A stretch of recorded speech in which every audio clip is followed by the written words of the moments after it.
Hello বন্ধুরা, good morning. আর সকাল সকাল ব্রাশ করতে চলেছি আর ঘরে কাজকর্ম সব করবো। আগে ব্রাশটা করে নিচ্ছি, করে যাবো হচ্ছে। আর এখানে ছেলেকে উকি মেরে মেরে দেখছি আর ব্রাশ করছি, যেহেতু শুয়ে আছে, জেগে আছে, ওই জন্য ওকে দেখছি আর এদিকে ব্রাশ করে নিচ্ছি।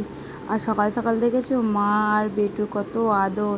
আমার ছেলেকে কিন্তু সকালবেলা সকাল হলে একটু আদর করতেই হয়। আর দেখো কত আদর, চুপটি করে শুয়ে থাকবো, এরকম করে ওকে আদর করতে হবে। আমি ওকে যতই চেপে চেপে ধরো, ও কিন্তু কান্না করে না, ভালো চুপ করেই শুয়ে থাকে। আমি এত চটকা মটকাই হয় তাও কান্না করে না। আর এখানে ওকে আদর ফাদর করে চলে এসেছি ঘরের কাজ করতে। ঘরটা ঝাড় দেবো, মুছে তারপর চা খাবো। তার আগে ওকে খাওয়াবো একটুখানি, তারপর তো যাবো রান্নাবান্না যা সব আছে ওই সব করবো। জানো তো, আমার প্রেগনেন্সি যখন এসেছিলো বা তারপরে আতুরে আমার কিন্তু এত চুল ওঠেনি। এখন আমার যে পরিমাণে চুল উঠছে না, প্রচুর পরিমাণে, মানে গোছা গোছা চুল উঠছে, আজ রাতে ইচ্ছা করছে না, এত পরিমাণে চুল উঠছে। কোনো দিন আমার এতটা পরিমাণে চুল ওঠেনি, এখন যা চুল উঠছে, প্রচুর চুল উঠছে। ওই জন্য চুলটা কেটে একটু ছোটো করে নেবো। মাটিও বলছে চুলটা কেটে ছোটো করে দাও। আমার জানো তো খুব ছোটো ছোটো চুল ছিল যখন, হ্যাঁ 7-8 পরে, তখনও খুবই ছোটো চুল ছিল। আমি যেহেতু আমার লাভ ম্যারেজ, আমার বরের খুব ইচ্ছে ছিল আমার বড় চুল হবে।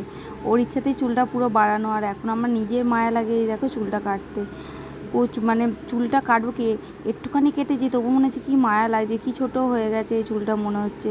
আমি চুল তো একদমই কাটতে চাই না, একদমই চুল কাটি না, নিজেই একটু করে কেটে নিই। বাড়ি পর্যন্ত তো পার্লারে কেটে আসতে পারতে।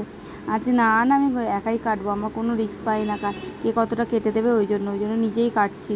আর এইটুকু কেটেই মনে হচ্ছে দেখো চুলটা আমি কত ছোটো করে ফেলেছি। চুলটা একটু বড়ই ছিল দেখে মনে হচ্ছে, কিন্তু একটু ভালোই কাটা হয়ে গেছে। এরকম মনে হচ্ছে চুলটা কত আমি ছোটো করে ফেলেছি। মানে এত মায়া আমার চুলের ওপর, জানি না যে কোনো দিন যদি সব চুল আমার উঠে যায় তখন আমি কি করব কি জানি, এত ভালো লাগে। আর চুলটা আমি মাঝখানে তো স্ট্রেট করেছি, যখন আমি পার্লারে কাজ করতাম তখন চুলটা স্ট্রেট করেছিলাম। আমার চুল খুব কাটলি ছিল, তাও তো এখন মনে হচ্ছে কমে গেছে, কারণ চুল খুব কাটলি ছিল। আর আমার বড় বড় তোমাকে ওই চুলটাই ভালো লাগে, ওর আবার স্ট্রেট চুল ভালো লাগে না। আমি বলেছিলাম স্ট্রেটনিং করবো, বলেছিল না স্ট্রেটনিং করতে হবে না। আর আমার যেন তো স্ট্রেট চুলটাই ভালো লাগে, যেহেতু স্ট্রেট করে চুলটা ছাড়বো। আমি তো চুল ছাড়তেই পারি না, বলে না ভগবান যাকে যেটা দেয় সেটাতে সন্তুষ্ট না, ওই জন্য আমার কার্লি চুল আমি সন্তুষ্ট না। যাতে স্ট্রেট চুল চার আবার বলে কার্লি চুল হলে ভালো হতো। চলো ভিডিওটা যে এখানেই শেষ করলাম। সবাই ভালো থেকে সুস্থ থেকো, টাটা।